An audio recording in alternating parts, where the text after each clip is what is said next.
Welcome back to Orange Hat Reviews. I will be giving a review for the movie Blinded by the Light. This is actually a contemporary movie.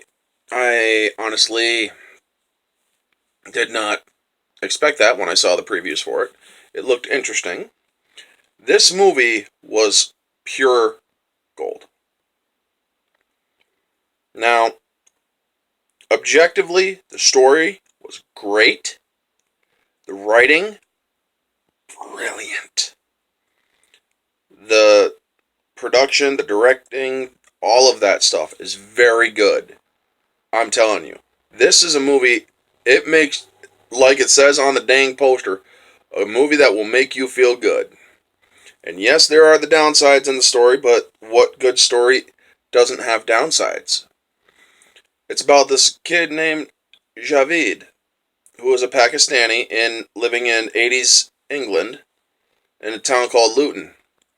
And it's based on a true story and inspired by the music of Bruce Springsteen, the boss. Great music that guy does, by the way. And this kid loves being a writer, but his family, or he's a Muslim, and he sees, or his father is very traditional, and he sees writing as a dead end. It doesn't pay. Their family falls on hard times, and this kid follows his path, or has a friend who is a Sikh who gives him a couple of Bruce Springsteen tapes. He listens to them. He literally feels that the words that are coming out of Bruce Springsteen's mouth in those lyrics and on his song and from his songs genuinely speak to this kid. And they do. This kid is literally living like basically living in a dump town who has fallen on hard times. Pakistanis are trying to get, or being treated like crap in England in 87. Now there was one mistake I think I may have heard in that movie where he unraveled a poster and his best friend's father said, "I was there and I actually saw him in 91." And I'm like, "Wait, they continued to say it was 87, so there was one mistake that I noticed." As for the rest of the story, this movie seriously is a very good movie. It has heart. It's not agenda driven. It's not any of that crap. This movie was a movie that I thoroughly enjoyed watching. And I'm not usually one to watch movies that are not sci-fi or action-packed or whatnot. But every now and then I do look for a movie, and this one, it resonated with me when I saw the previews.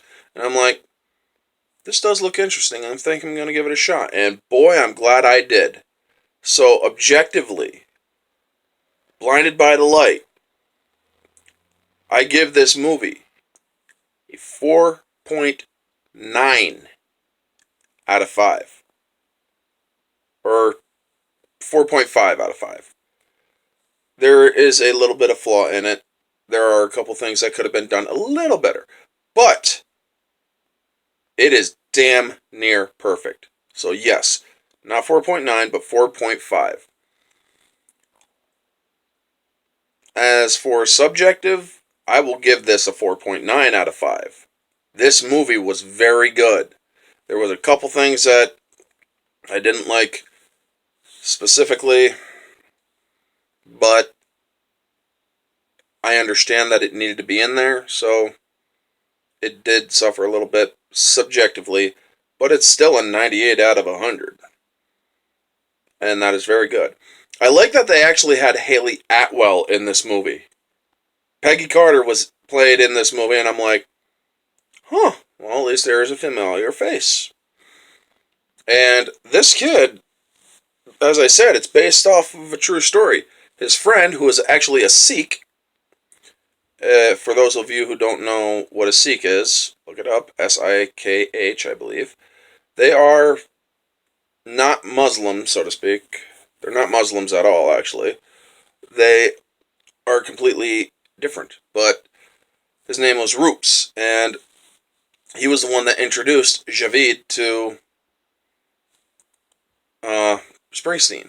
And later on in life, this kid met Springsteen several times. His family too, as did Roops and his family and whatnot. And it is shown later on at the end of the movie that that Javid went to see Bruce Springsteen in concert over 150 times. And this kid had a very good. This movie really makes you feel good. Yes, you will feel this movie. You will feel the heartache. You will feel the tragedy. You will feel all of that stuff. And yes, there's some themes in here that battle against, or that are, some people would say, oh, this is that, or they're doing this and that. And it's like, no, they're really not. Because back then, in the 80s, this happened. This was the kind of treatment that people from Pakistan were treated like. They were not treated well in England. I actually looked some of this stuff. They were treated horribly. And some of the stuff that that is shown in this movie is pretty damn accurate. And it was during Iron Woman, or the Iron Woman's time period, where she was really not a good leader. Anyway, yes, moviegoer. This movie, if you are into contemporaries and movies that have a very good story to them, I give this movie a 4.5 out of 5. There's a little bit of here and there that might shake a person, but this movie, I love how they have the lyrics actually up on the screen because from Bruce Springsteen. But for those who are really a fan of the boss, you don't need the lyrics. Anyway, that's the video. This movie, objectively, 4.5 out of 5. Subjectively, 4.9 out of 5. Moviegoer, 4.5 out of 5.